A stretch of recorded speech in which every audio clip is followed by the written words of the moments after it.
तर स्वागत आहे मित्रांनो मेंढपाळाची खरी व्यथा या ब्लॉग मध्ये. तर मामांचं नाव घेऊन आपण आपल्या ब्लॉगला सुरुवात करू. तर मी गेलो होतो वेरगाव फाटा या ठिकाणी. तिथं आपल्याला आमंत्रण केलं होतं. कशासाठी? तर बाळू मामाच्या भंडारा आणि मिरवणूक होतं त्यासाठी. मग काय तिथं पोहोचलो. पोहोचल्यानंतर गेलो ना आपण वर.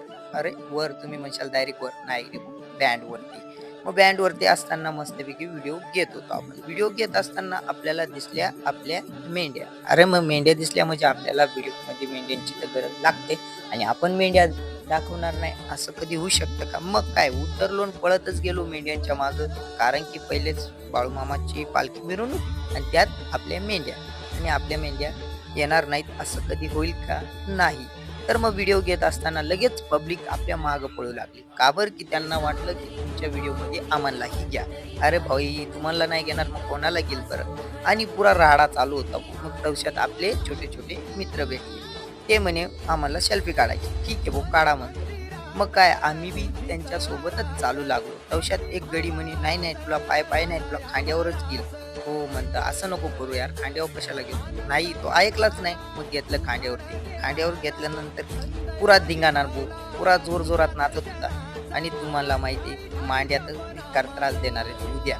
उद्या तर माझे हाल पुरी बेहाल होणार आहे. पण काही विषय नाही. आपल्या लोकांचं मन कधीच मोडत नाही. मी सगळ्यांना समान धरतो. आपले मित्र परिवार आहेत, आपले परिवार आहेत म्हणून त्यांना प्रेम देण्याचं आपलं काम आहे. आणि ते तर आपल्याला खूप प्रेम देतात. ते मला खूप भारी वाटतं. मग काय चाल म्हणे आता मस्तपैकी सेल्फी-बिल्फी काढू.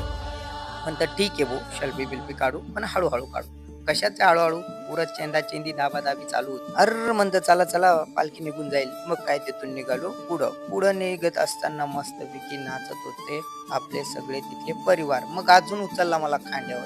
म्हणतं ए इतकं नका उचलू. मग काय पोचलो आपल्या बाळूमामाच्या मंदिराजवळ. मग तो गडी म्हणे मंदिराचा व्हिडिओ वगैरे घेऊन घे. अरे म्हणतं विशेष नाही आपला ब्लॉग येईल म्हणजे येईल. तर मग मस्तपैकी तो व्हिडिओ घेत असताना लगेच आपली पालखी मंदिराकडे जात होती. मग पळतच गेलो आणि आपल्या पालखीचाही व्हिडिओ घेऊन घेतला. आणि बघा ही अशी बाळूमामाची पालखी असते आणि मध्ये बाळूमामाची छोटीशी मूर्ती असते. आणि आपली सांस्कृतिक वाजा बघा तुम्ही कसा आहे.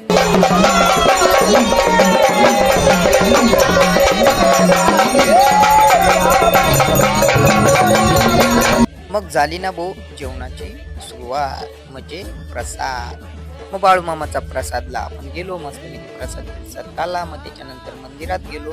म्हणतं शेवटल्या टाइम आपल्या बाळूमामाला भेटून घेऊ आणि आपण आपल्या घरी निघून जाऊ.